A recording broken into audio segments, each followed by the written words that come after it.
Tuhan sertamu dan sertamu juga. Inilah Injil Yesus Kristus menurut Santo Markus. Dimuliakanlah Tuhan. Inilah permulaan Injil tentang Yesus Kristus, Anak Allah. Seperti ada tertulis dalam kitab Nabi Yesaya, "Lihatlah, aku menyuruh utusanku mendahului engkau. Ia akan mempersiapkan jalan bagimu." Ada suara orang yang berseru-seru di padang gurun, "Persiapkanlah jalan untuk Tuhan, luruskanlah jalan baginya." Demikianlah Yohanes Pembaptis tampil di padang gurun menyerukan, "Bertobatlah dan berilah dirimu dibaptis, dan Allah akan mengampuni dosamu." Lalu datanglah kepadanya orang-orang dari seluruh daerah Yudea dan semua penduduk Yerusalem, dan sambil mengakukan dosanya, mereka dibaptis di sungai Yordan.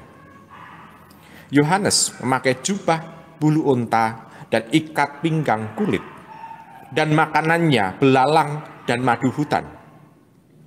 Inilah yang diberitakannya. "Sesudah aku akan datang Ia yang lebih berkuasa daripadaku. Membungkuk dan membuka tali kasutnya pun aku tidak layak. Aku membaptis kamu dengan air, tetapi Ia akan membaptis kamu dengan Roh Kudus." Demikianlah Injil Tuhan kita. Terpujilah Kristus.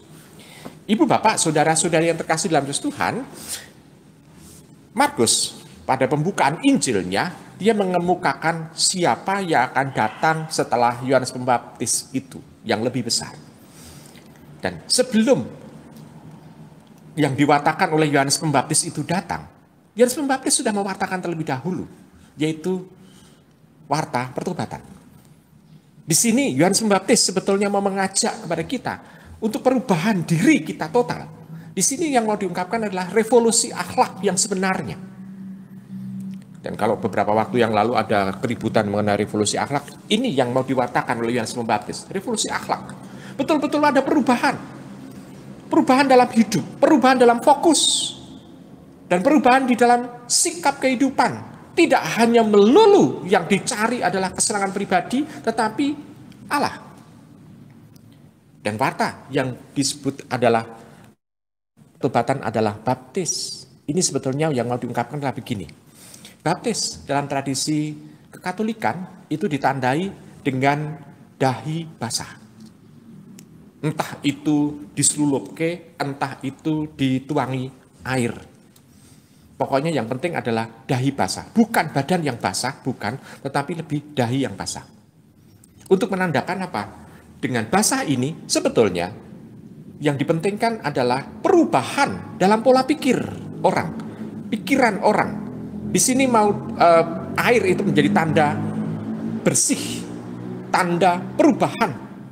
Dan di sini kita bisa melihat kalau dahi basah berarti kita mencoba untuk bisa mengarahkan kepada Tuhan, memasrahkan kepada Tuhan bahwa pikiranku pun itu juga aku bersihkan.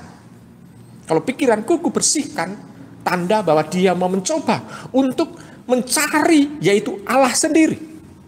Nah, kalau yang dicari adalah Allah sendiri, maka kita bisa melihat ibu bapak bahwa perubahan hidup itu melulu ada dalam dirinya. Tetapi sebelum Yohanes Pembaptis mewartakan itu, dia sendiri sudah berubah. Bahkan dia tidak menikah. Berarti tanda bahwa yang dicari itu melulu Allah. Jadi bukan istilahnya itu Gatot Koco, itu gagal total, kokean cocot. Bukan. Karena kadangkala ada banyak orang yang mewartakan kebaikan, tetapi untuk orang lain, bukan untuk dirinya. Tapi kalau Yohanes Pembaptis, dia memperbaiki kehidupannya terlebih dulu, hidupnya sederhana, hidupnya melulu kepada pewartaan akan Tuhan, dan dia mewartakan itu. Orang melihat siapa sih yang berbicara itu. Bahkan orang-orang tidak tahu siapa keturunan dari Yohanes Pembaptis itu, tetapi hidup Yohanes Pembaptis sudah memberikan kesaksian terlebih dahulu, sehingga dia bisa mewartakannya, sehingga banyak orang yang percaya. Nah, orang yang percaya pun juga berani berubah. Nah, ini tanda pertobatan yang sejati adalah perubahan hidup itu. Nah, kita semua sudah dibaptis. Tetapi pertobatan itu hendaknya tetap kita lakukan.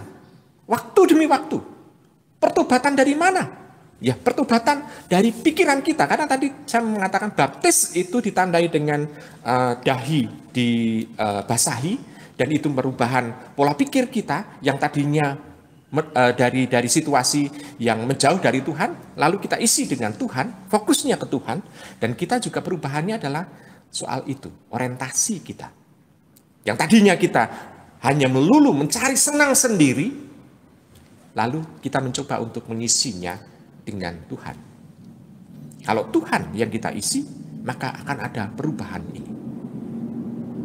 Nah, Ibu Bapak, saudara-saudara yang terkasih dalam Tuhan, Tuhan juga di sana kita bisa melihat mengajak melalui Yohanes Pembaptis supaya kita itu juga mau untuk menunggu, menanti kehadiran yang lebih besar dari Yohanes Pembaptis. Jadi Yohanes Pembaptis hanya menyiapkan jalan untuk itu. Dan kita dibaptis, kita lalu sekarang menunggu siapa? Menunggu Dia yang berkuasa, yang memberikan lebih hanya sekedar air baptis, yakni rohnya. Dia membaptis kita dengan rohnya. Dan yang dibaptis tentu saja bukan dahi kita, tetapi hati kita. Dan kalau hati kita itu dipenuhi dengan roh Allah itu sendiri, maka kita itu semakin dimantapkan untuk bisa melakukan apa yang menjadi kehendak Tuhan dalam kehidupan yang nyata. Dan dalam melakukan kehendak Tuhan itu tentu saja penuh dengan konsekuensi-konsekuensi dalam hidup kita ini. Kita mencoba untuk memilah-milah mana yang menjadi rencana Tuhan dan mana yang menjadi rencanaku pribadi. Mana yang lebih kita dahulukan. Kadangkala ada orang yang mengatakan bahwa ya biarlah saya mendahulukan apa yang menjadi kehendak saya terlebih dahulu. Nanti toh Tuhan tahu bahwa saya juga menginginkan ada sesuatu. Bahkan ada juga seorang yang istilahnya mewartakan kehendak Tuhan, dia justru bukan mencari demi melayani Tuhan, tetapi yang dicari adalah kesenangan pribadinya. Ya saya melayani kan untuk cari duit. Ini kan juga sesuatu yang keliru. Motivasinya sudah keliru. Motivasinya adalah mencari uang. Tetapi dengan cara mewartakan. Kalau demikian kita bisa melihat ini bukan mewartakan.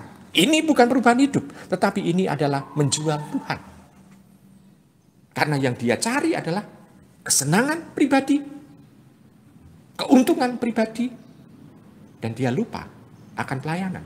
Seolah-olah pelayanan itu hanya menjadi sarana untuk mencari uang.